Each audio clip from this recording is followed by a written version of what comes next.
Rosalía has seen a meteoric rise over the past 3-4 years in the reggaeton Latin pop world, as she has really inserted herself quite nicely into that genre, into the many artists that get like 1 billion views for every video that they put on YouTube. I haven't really been keeping track of every single song she's put out and all the numbers and all the streams that she gets for each one, but I do know that she does seem to attract quite a mass number of people that are invested in her style and in her music.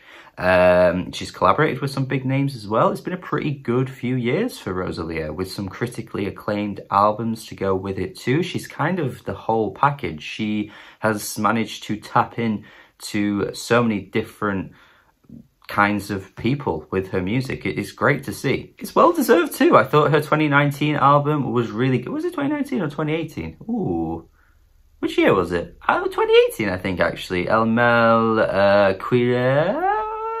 That was a good album. I liked it a lot. I thought the singles were absolute bops as well.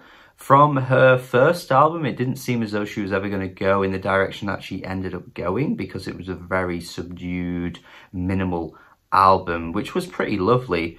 But then she kind of just burst through with the banging beats a few years later with some massive singles. And I would say Motomami is a nice sort of culmination of all of the things she's been doing up until this point. You've got the reggaeton slappers, you've got the more subdued tracks as well that stick to the traditional sounds of the genre, and then you've got the new weird experimental moments that are just out of nowhere and absolutely absurd. And it ends up being a pretty sick album overall, to be honest. I did need to try this album quite a few times for it to grow on me, but honestly, by the end, I've ended up really liking it. I think there's a lot to like about this album. Even though it's only 42 minutes, there's a lot of tracks, and I think the length of the tracks being short is probably good for the kind of thing she's going for, but it just makes the album feel a bit long. It feels like it's padded out at a length that is more than the runtime actually is. Maybe that's just me, I don't know, but it does feel like I'm listening to an album that's longer than 40 minutes, and I think it probably is due to the fact that there's 16 tracks. But you do get a lot of great material within this album as well. I think the track Candy is a nice moment on the album. I like how subtle it is. It's got this like shuffling reggaeton beat that pops through, but it's so soft and it doesn't overcharge the song or anything like that. It ends up just being like a nightcore version of a J Balvin banger. And I think these little moments are what separates Rosalía from anyone else in this style of music, because she just kind of turns the genre upside down sometimes and does things that you wouldn't necessarily anticipate or expect. There's just a sharp vision in Rosalía that I think you don't always find in, you know, like I say, your big bangers that would be getting like hundreds of millions of views. They would probably just drop the bangers and keep dropping the bangers, whereas Rosalía will do a bit of both. La Fama has this like weird kazoo beat. I don't know what it is. It kind of sounds like a kazoo, like the and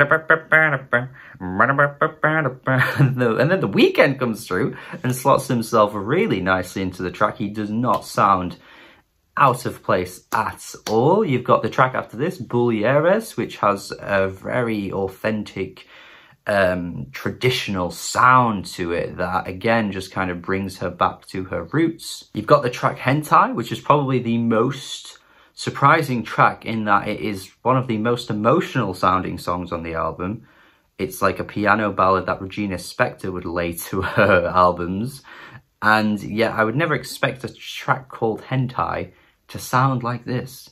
You just would never think a song being called Hentai would sound like this. You've got a Motomami title track, which is something Nino de Elche would be proud of, with the Motomami refrain that keeps popping up. Honestly, if you've never heard Nino de Elche, go check out his music, because he is a really cool artist that, again, kind of flips the genre on its head a little bit and does some really interesting things with the sound. And while it's okay to make the fun bangers, I think it's interesting to hear that interpretation of the genre as well. So Nino, big props to him. And I do wonder if Rosalía is aware of him, because there are some moments on this album that remind me quite a bit of him. But speaking of the bangers that I was saying that, you know, obviously are okay to do, Unfortunately, one of the biggest bangers on the album is probably my least favourite track. That is Chicken Teriyaki. I just think this one has a really lazy hook. I think she's just kind of throwing in anything that's recognisable for a Western audience, if you get what I mean.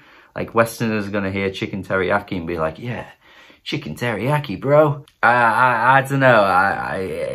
It just doesn't really ring very well for me. And then not only even that, I just think the beat is really irritating. It honestly is so anxiety inducing. I just don't enjoy this at all. It doesn't hit hard. It just makes me kind of go, Argh. It's like a siren. I don't know why it sounds like this. It's like, meh, meh, meh, meh, meh. It's like I'm bloody in training camp and I'm being woken up at 5 AM to do some push-ups. I don't want to hear this in a banger. But to be fair, there are tracks like Biz Cachito that have more cuter sounding vocals that are a bit more appealing to me. And while the track is still quite a fun, hefty little tune as well, I think she kind of could just rein it in a bit more and make songs that sound a bit more like this, because I think she sounds more in her element here. I've already reacted to the track Cute, and let me tell you, that first reaction was insane, and even with multiple listens, I'm still in awe of how she came up with this. This is probably the most experimental and weird she's ever gotten, and honestly, I wouldn't even mind if she tapped into more of this for future albums and just did maybe even a full album of this, or maybe a full EP of tracks like this, because this is just insane. It sounds like Shushu came into the studio and just had a handle in the production, while also having Linde Quabreda, which is another cool artist that again has some really interesting ideas in their music.